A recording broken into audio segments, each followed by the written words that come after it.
South Central Los Angeles, home to the most notorious street gangs in America, the Bloods and the Crips. Starting out as schoolyard bullies, the two gangs spread like a virus. Are you ready to rob? You know, plunder and pillage? Rivals gun each other down in bloody vendettas. The ultimate goal is to create as many funerals as you possibly can. As the streets run red with blood, police declare war on the gangs. We're going to put you in jail. That's the way it's going to be, so get the hell out of the city. The police crackdown creates a powder keg. When it explodes, gang violence brings Los Angeles to its knees.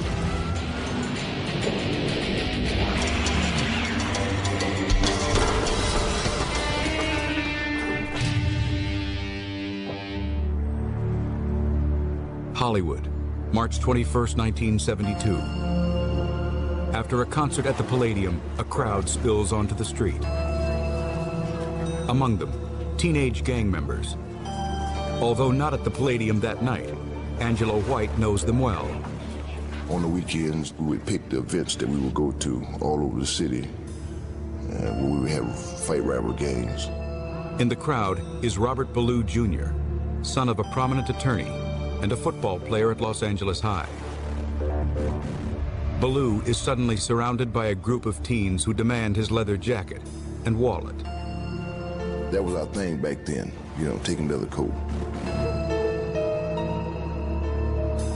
When he refuses, the gang jumps him. Unable to defend himself, the 16-year-old is kicked, punched, and beaten by the group. After stealing his coat, the attackers flee the scene. We were young, you know, it was all about having, you know, taking and robbing and fighting. Robert Ballou Jr. dies from his injuries. I was absolutely amazed that a kid would be stoned to death over a leather coat. 9 youths are charged with murder.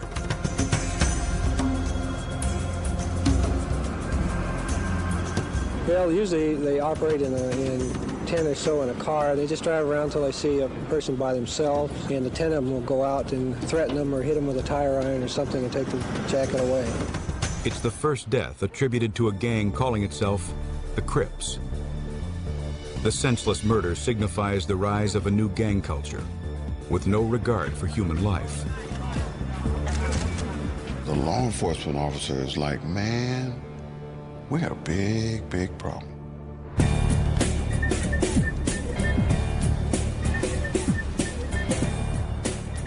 The Crips originate in South Central, an area split by the Harbor Freeway, into the east and west side.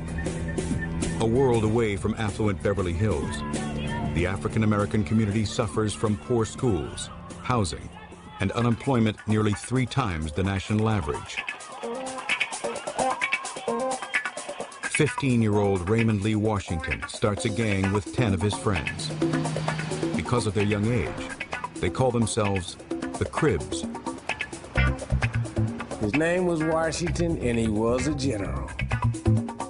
It was like an Al Capone, you know. He had a scar, so it's like Al Capone.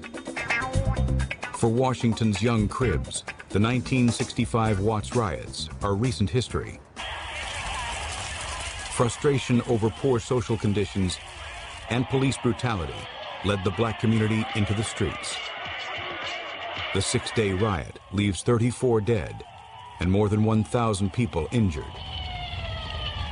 Rioting in the Negro section of Los Angeles left behind scenes reminiscent of war-torn cities. It took the appearance of 14,000 troops to bring an end to what both Negro and white leaders called insurrection by hoodlums.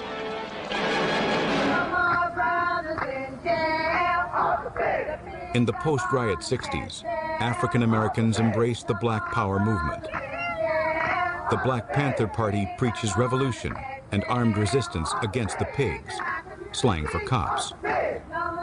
Their message appeals to the young Crips. At 13 and 14 years old, we really didn't know what the hell they were saying. Only thing we really understood was the pigs. Washington and his friends set out to create their own organization, even imitating the Panthers' leather jacket attire. The Crips are just one of the many small street gangs on the less affluent East Side. Gangs on the East Side was normal. Every street was a gang. For youth like Raymond Danafu Cook, crossing into a different neighborhood means trouble. People that would rob you if you crossed a certain barrier, like if you came across Compton Boulevard and you were walking, you should expect somebody to check you. Where you from? In feudal South Central, teenage gang members prove themselves with their fists. And in battle, Raymond Washington is king. He'd challenge anybody, anywhere, anytime, all the time. He could knock Tyson out any day of the week. His tough reputation earns him respect, attracting members into his gang. If you were with Raymond, you were with the one who was capable of protecting everybody. He looked out for people. He had what we call now morals, but we didn't know what morals were then. But he had that. Despite his youth, Washington is a born leader. He dreams of creating the most powerful gang in the city. It really didn't matter what gang you were from. If you was with Raymond at that time when he was 17, 16, you were with the president. You were with it. You were in. That was the set. That was the power. That was the energy. He had that.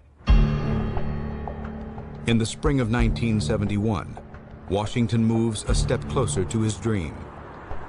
He persuades rival gangs from the West Side to form an alliance with the Crips. People coming from everywhere trying to get in, be initiated. Through violence and street robbery, Washington sets himself up as a modern-day Robin Hood.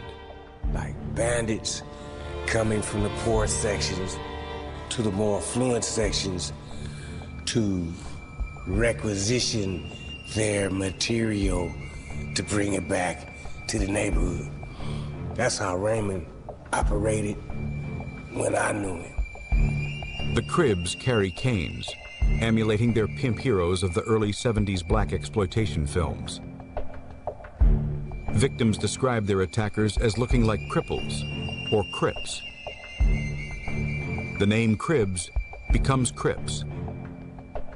Gang members adopt a lifestyle they call crippin'. Crippin' meant, are you ready to rob? You know, plunder and pillage.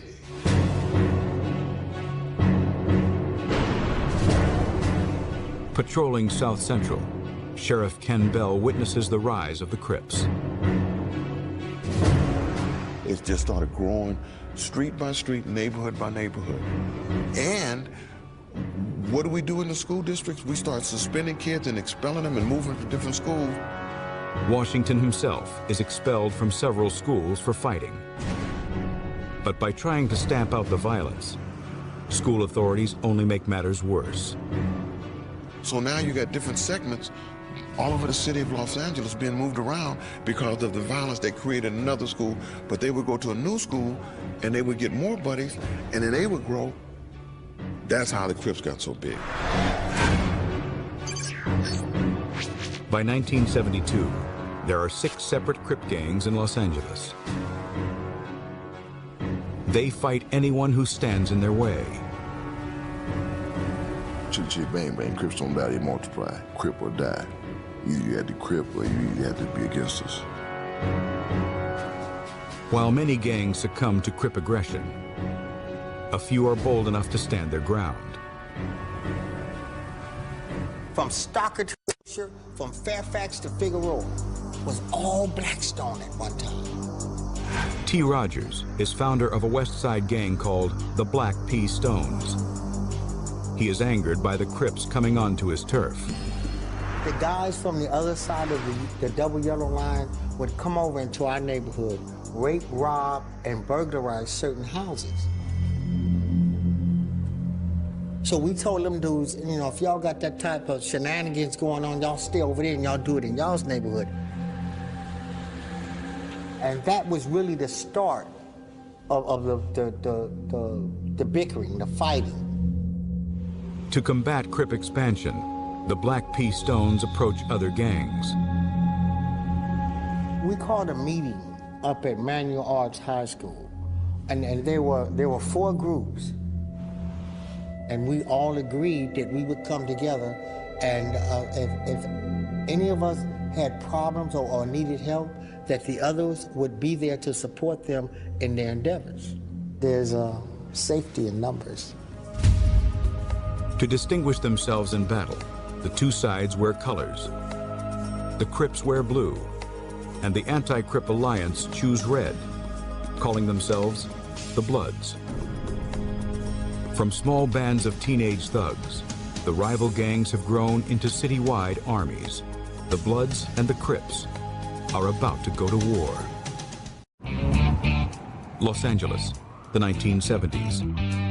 2 warring gangs divide South Central. The Bloods and Crips multiply across the city. Boundary lines are drawn in the battle for territorial control. The Crips go on the offensive, launching attacks on rival neighborhoods. Go to parties, dances, and events and start fighting.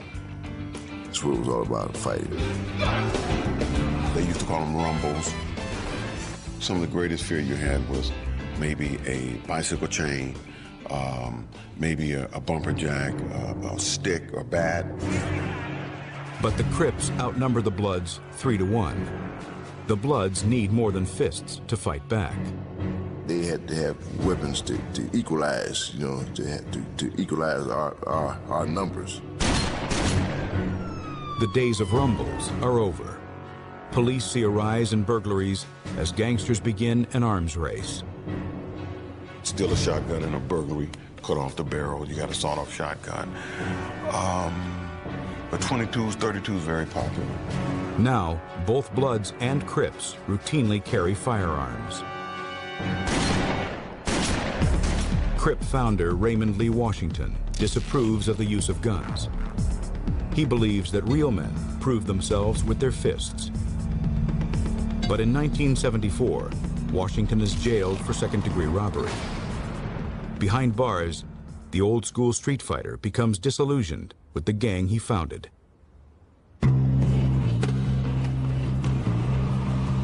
Back on the street, the war between the Crips and Bloods enters a new phase as gunplay goes mobile. 1974, Baldwin Village. 16-year-old T. Rogers and his Black Pea Stone Bloods get together at his mother's house. Everybody would come to my mom's house. My mom's house was the Kool-Aid house. And everybody would come over there and do their homework and dance, and the girls would tell their problems to my mother, and the boys would hang out, and we'd lift weights and box and throw the football around, you know, all the things that kids do.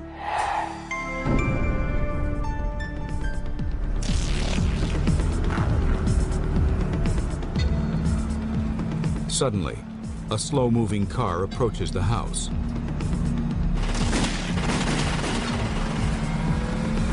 The drive-by is born.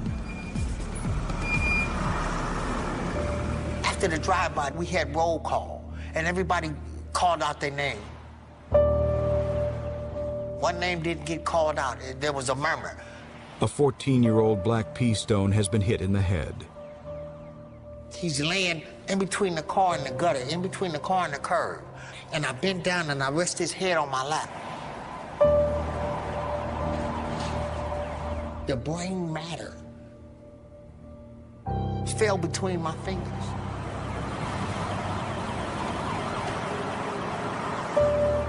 And I had to go to his sister and his little brother and his mother. And I got to go back and say, he got killed hanging out with me.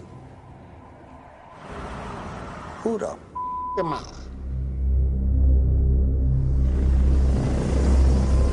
LA Police Helicopter 8 to Culver City on Claymars. Between 1972 and 1974, the number of gang-related murders more than doubles, from 32 to 70. Responding to the climbing murder rate, police set up specialized gang units. I was amazed at the continual criminal acts that just seemed to keep coming. No matter how many people you put in jail, there was always another incident. And it got to the place where you almost wonder, what am I doing out here? Because the problem became so big. In South Central Los Angeles, there is a steady flow of young recruits. When Kershawn Scott is 12 years old, he joins the 8-Trey gangster Crips. He takes the street name Lil Monster. For Scott and his friends, guns and gang warfare are just part of growing up. Initially, I didn't feel any different because the people around me didn't change. These were the same people I grew up with from short pants days. These are the same people I shot marbles with, I flew kites with. You know, we weren't flying kites and shooting marbles anymore. Now we were shooting at people. This new generation of boy soldiers must prove themselves. They call it work. Putting in work can consist of writing your name on walls, spray painting, robbing people, beating people, right down to actual killings. You rise in the ranks by what you've done. Obviously, the more work you put in for the set, the bigger your reputation, the more respect you get, and the quicker you will rise. I took my position within my set seriously. And every day I put that uniform on, and every day I went to work.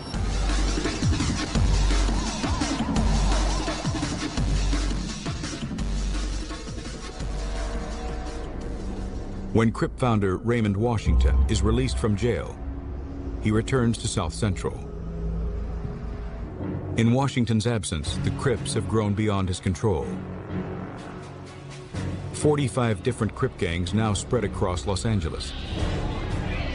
But they don't just fight the rival Bloods. They turn on each other. So many different neighborhoods that used to be other groups was all Crips, so it's like sometimes you might go to a shootout thinking you're shooting your enemy and you're shooting Crips. Saddened by the infighting, Washington, the founding father of the Crips, has had enough.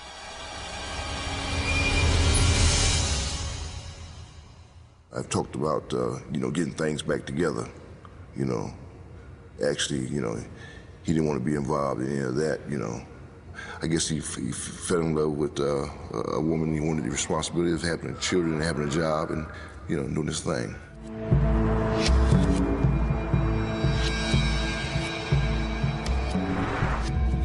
August 9th, 1979. Raymond Lee Washington is hanging out on the corner of 64th and San Pedro.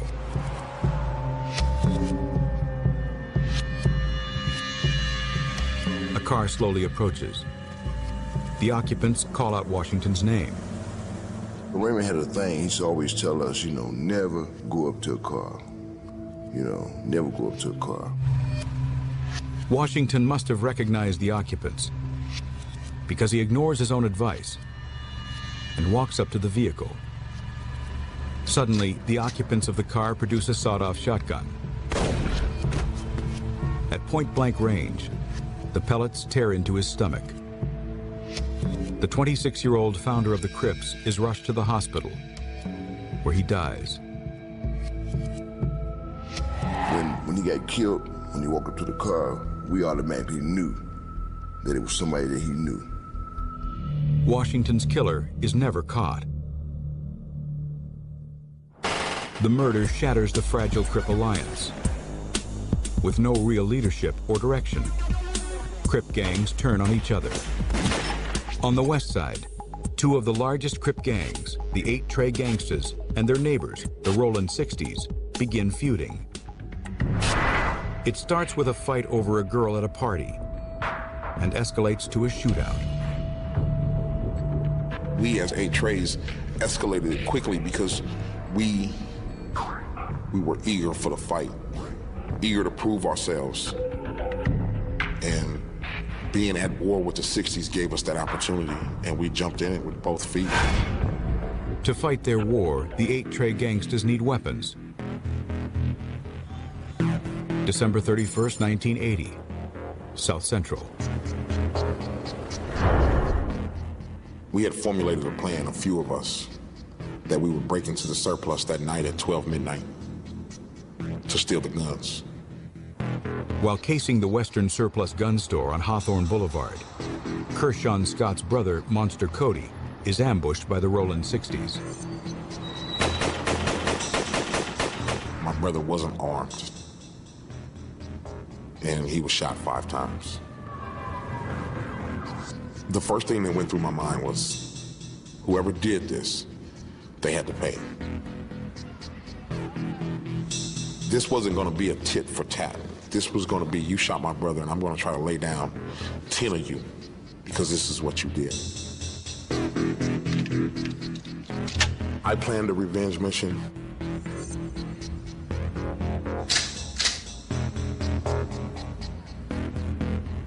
And we executed it to the fullest.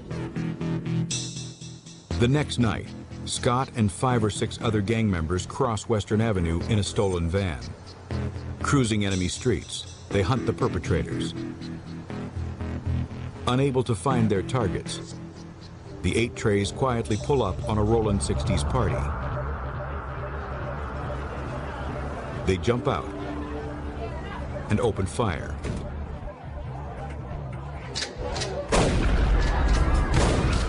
Scott and his crew kill 1 member and wound 4 more. And a month later, I was in jail for murder, along with everybody that was with me.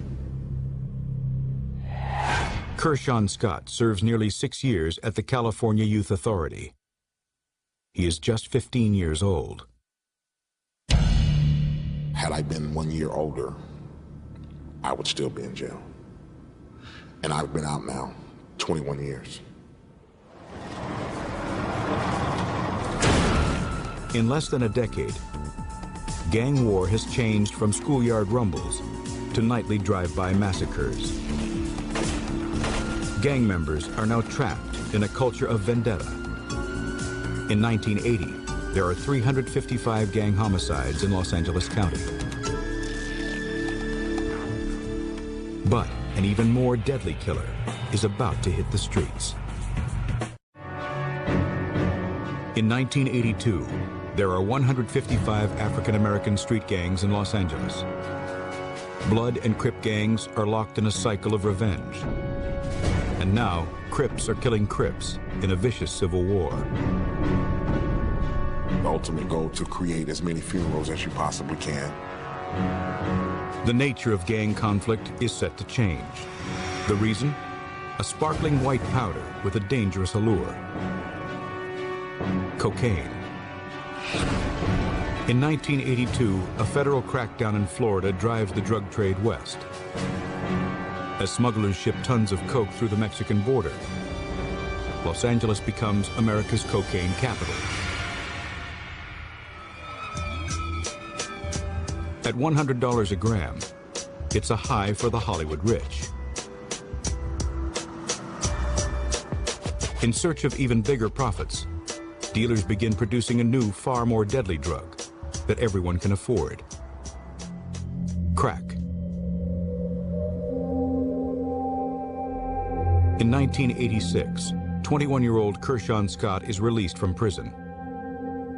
He has served a 6-year sentence for murder, committed in retaliation for the shooting of his brother. I didn't learn my lesson. I learned how to become a better criminal. He returns to a homeboy's welcome. Friends come by, giving him money and drugs. I had never seen crack cocaine. I had never seen powder cocaine. Attempting to go straight, Kershaw gets a job paying minimum wage. But the lure of fast and easy money dealing crack cocaine on the street is overpowering. I was supposed to be at work at 10:30. That was the first night that I sold crack. And I started selling crack that night at 6 o'clock. And by 10 o'clock, I had made $4,000.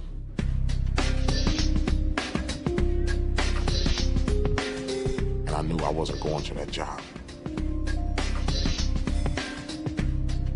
This smokable form of cocaine is a drug dealer's dream. Cheap to buy and simple to make. I didn't know anything about it. I didn't know how to sell it. I didn't know how to cut it. I certainly didn't know how to turn powder to rock. But I learned quickly. It's as easy as cooking eggs. Yes, it is. A little boiling water jar, a little baking soda. And it's banging around in the glass. Just that simple. So simple that a kid can do it. To satisfy the insatiable demand for crack, gangs set up drive-through drug markets across South Central. Taking its name from the crackling sound it makes when smoked, crack provides a short, intense high, which leaves the user desperately craving more. As crack sweeps the neighborhood like a hurricane, Blood T. Rogers witnesses the community implode. Just stand out on the corner and say what you need, rock, sex, or weed, then all of a sudden, you know, a 13-year-old kid would make more than his mother would make in a year, in a week, and then he became the head of the house. Then his mother became his best client. See, something is wrong with this. When a mother can drop her baby off to me, say, I'm going downstairs to get the rest of the money, I'll be right back, and leave her baby with me for 10 days over a $25 rock, something is wrong with this. Gang cop Tony Moreno notices crack changing gang behavior. The gang members that became real entrepreneurs, real good drug dealers, they would drift away from the gang life. Because the normal gang life, there's liability there. And if you're making $10,000 a week, why do you want to do a drive-by at some guys at a dance or a park? It doesn't make sense. You know, because they could actually make the money. That became their focus. As the focus changes, so does the gang structure. Gang members use their newfound wealth to fund a Hollywood lifestyle. All of a sudden we start seeing Crips and Bloods with money. They had cars, and all of a sudden they're popping up everywhere. And we'd see that by talking to them. We do search warrants, you get pictures, you see them in Hawaii, you see them in Aspen, Colorado skiing, you're like, what's going on here? To defend their lucrative business, gangs open fortified crack houses or dope spots. With barred windows and impenetrable steel doors, the crack house works like a vending machine. $5 rocks, $10 rocks, $20 rocks. Put your money through the slot, and out comes the dope.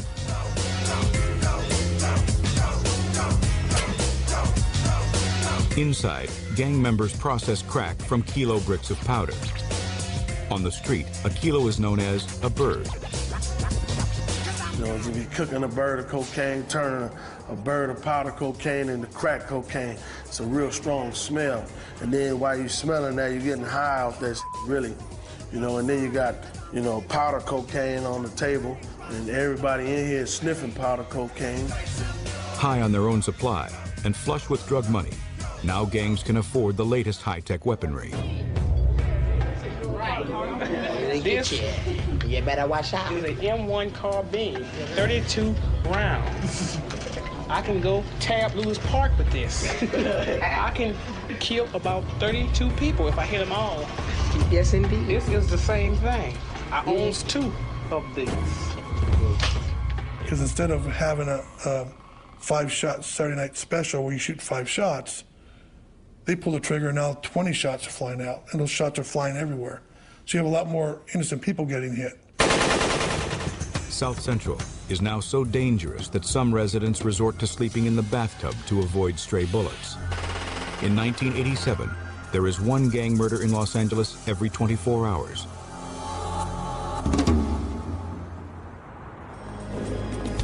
But it's only when gang war reaches middle-class neighborhoods that the City of Angels finally demands action. By the mid-'80s, a crack epidemic grips Los Angeles. African-American street gangs, the Bloods and the Crips, are engaged in a vicious cycle of violence and murder over drugs and territory. Until now, the bloody conflict has been contained in LA's South Central neighborhoods.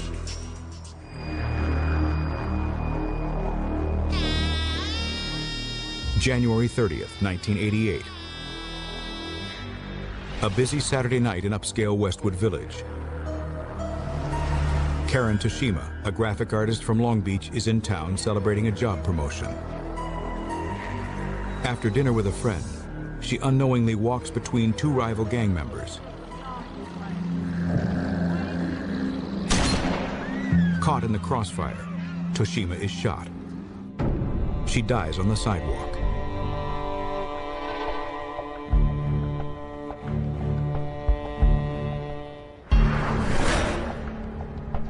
The shooting horrifies middle-class city residents with the realization that gang violence can flare up anywhere. The public demands the police take action.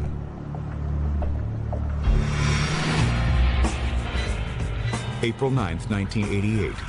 LAPD Chief Daryl Gates launches an all-out assault on the gangs. He calls it a cultural development program. I told my officers, you need to tell them, we want you to develop. So either get the hell out of the city, or we're going to drive you into the ocean and we're going to put you in jail. That's the way it's going to be, so get the hell out of the city. And I said, the hammer's coming down. We're going to use a hammer now. Gates floods the streets of South Central with 1,000 officers. We were given specific assignments to saturate the area, basically what we call gang suppression, and to identify and arrest as many gang members as we could to clean the streets up. In the first weekend, police arrest nearly 1,500 people as they enforce Gates' zero-tolerance policy.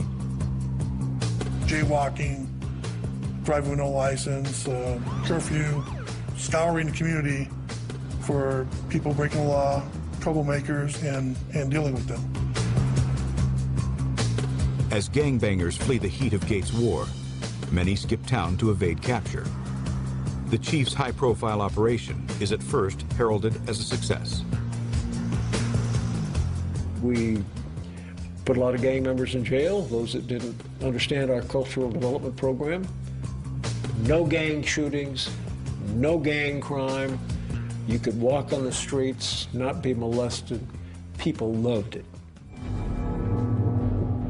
While some citizens are happy to see the gangsters arrested, many perceive it as racist oppression, similar to the brutality witnessed in the 1965 Watts riots. They were rounding people up, whether you were in a gang or not. If you got caught in that sweep between a Thursday and a Sunday, you went into the computer as a gang member. For cops on the street, the alienation of the wider community makes their job harder. Unfortunately, people that were innocent get caught up with the gang members. They got pulled over, they got jacked up by the cops, and so then they weren't happy, and it got to the point where now we created this big divide between law enforcement, us, who's supposed to be protecting these folks, and the people in the community that are supposed to trust us, and we lost a lot of trust. Gates comes under fire from all sides. I'm being bombarded by my city council, I'm being bombarded by the mayor, I'm being bombarded by everyone, and I'm doing my best to try and reduce this kind of problem. And I'm not going to take media criticism, I'm not going to take political criticism, I'm tired of that. I'm doing my best to solve a problem. So I just pulled the Operation Hammer off, and gang activity went back to where it was. And the community, once again, those good people, they were devastated that I pulled it out. After making close to 25,000 arrests, Gates' war on gangs ends. As cops retreat, the shootings skyrocket. In 1990, there are 690 gang-related murders in Los Angeles County. Life in the City of Angels has gone to hell. A record number of killings in July and August. Akilah Sherrills is 12 years old when he joins the Grape Street Crips in Watts. But he leaves his home in the Jordan Downs housing project behind when he swaps the street life for life on campus. This was like divine intervention. I was escaping the neighborhood. I was not interested in going home. During the spring break and all that kind of stuff, I didn't go home. I stayed on campus. You know, everybody else was going. I'd be in my dorm, you know, because every time I called to the house, somebody was getting shot and getting killed. And then my brother, you know, they was gangbanging and selling drugs and all that kind of stuff. And my brother got shot. Sherrills reacts by becoming a community activist. He returns to the housing projects in Watts and begins working to establish a truce between rival gangs. We had this vision, you know, that if we hooked up, if we created a peace treaty between the Jordan Downs and the Nickerson Garden Housing projects, it would create a domino effect for all of the other neighborhoods to join the movement. Akilah Sherrills faces a tough challenge. After nearly 20 years of murder and mayhem, there is bitterness and anger. Although we all had agreed that, you know, that it was cool and, you know, we were a part of the, you know, a part of making the truce happen, nobody had actually made the first move and stepped out. Now at last, a glimmer of hope as the Bloods and Crips begin talks. But hopes for peace are shaken when 4 LAPD officers go on trial, accused of beating black motorist Rodney King. After 20 years of gang warfare on the streets of Los Angeles, a small group of Bloods and Crips in Watts are negotiating a truce. But on April 29, 1992, hope for full-fledged peace is shattered. A stunning verdict from Southern California. The jury in the Los Angeles police brutality trial has just reached its verdict. The jury found the defendants not guilty on all the charges and declared a mistrial on the one charge that they were hung on. Kershawn Scott watches television dumbfounded as the 4 LAPD officers are acquitted for the brutal beating of motorist Rodney King. My reaction was, let's go tear some. Let's go to Beverly Hills and tear some. That was the push over the top, and it led us to the streets.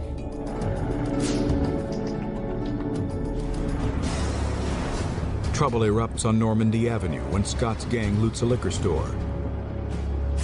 When the police arrive, the mob's rage turns on them. What started as a shouting match back and forth escalated into rocks and bottles and bricks being thrown at them. Confronted by the hostile crowd, cops are ordered to retreat for their own safety. And there we stood on the corner of Florence and Normandy as if we had just defeated LAPD. And then basically everybody that came through that intersection that wasn't black was in trouble.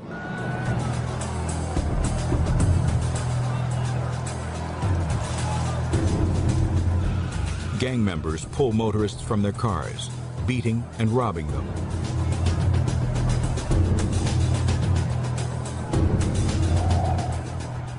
At about 6:45 p.m., white truck driver Reginald Denny drives toward the intersection, unaware of the trouble ahead. He came through that intersection driving the biggest thing in that intersection, and he stopped. And he was snatched out of his truck, and he was beaten unnecessarily and viciously. Scott's fellow Crip, Damian Football Williams, strikes Denny with a brick.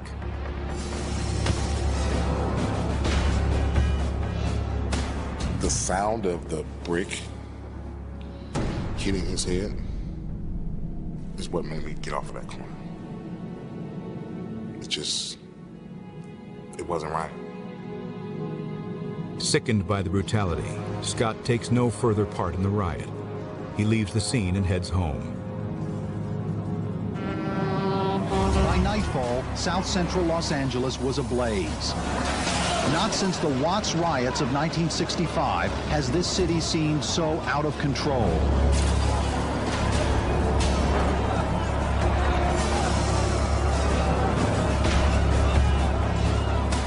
For 6 chaotic days, South Central LA burns.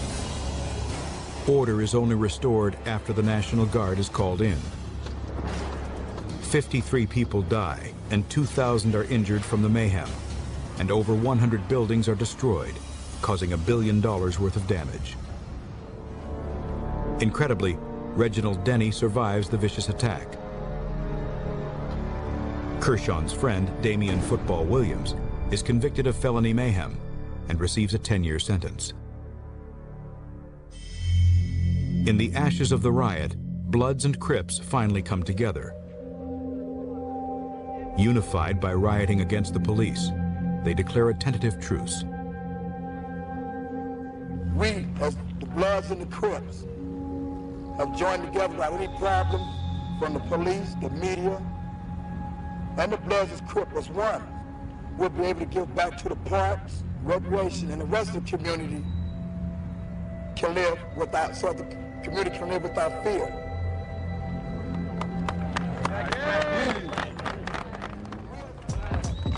The people of South Central can walk the streets again. Peace Treaty changed the quality of life in the neighborhood. Grandmothers began to walk the streets again. Kids played in the parks again. Many men became fathers to their children for the first time. You know, that it was a gang of Peace Treaty babies. As gangbangers in South Central realize the futility of their lifestyle, America glamorizes gangster culture in film, fashion, and music. Nobody wanted to be from Compton or from Watts, you know. Nowadays, man, you got white kids with their hats rocked to the side. Everybody want to be from the hood because it's been romanticized, you know, as if there's this freedom that exists in the hood that really don't exist. Blood and Crips gangs export violence and drugs across America. Now all of a sudden they want to be part of this mystique, this mentality, this attitude, this culture. You have white Crips and Bloods. You have Asian Crips and Bloods. You know, all over this country. You have Hispanic Crips and Bloods. It's crazy. It's unfortunate. You know, it's something our society had never thought would probably happen. But it's happening now, and it has to be addressed. In Los Angeles, many older gang members have turned their lives around. Kershawn Scott becomes a gang spokesperson promoting peace. He quits the gang life for his son. I had to give my son something better. I had to give him something better than Los Angeles. I had to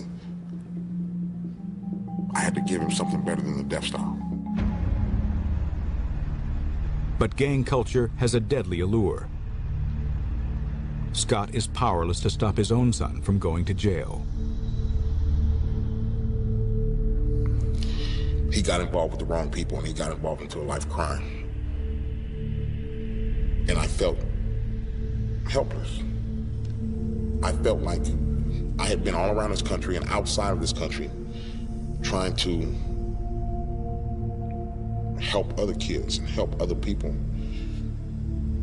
trying to save lives.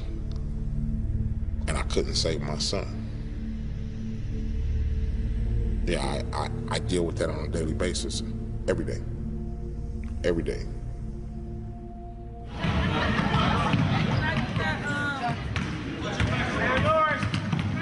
Today, Blood T. Rogers works as a gang intervention worker. He coaches a basketball team where Crips and Bloods shoot hoops, not each other. I have one regret.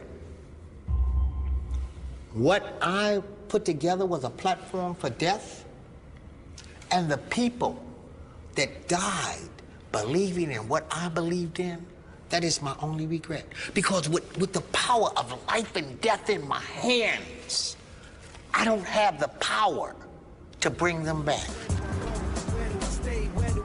Today, thanks to gang intervention work and better relations between the community and the police, the Los Angeles murder rate is at its lowest level since 1970. All I find is the next move. Yeah, but every time I get next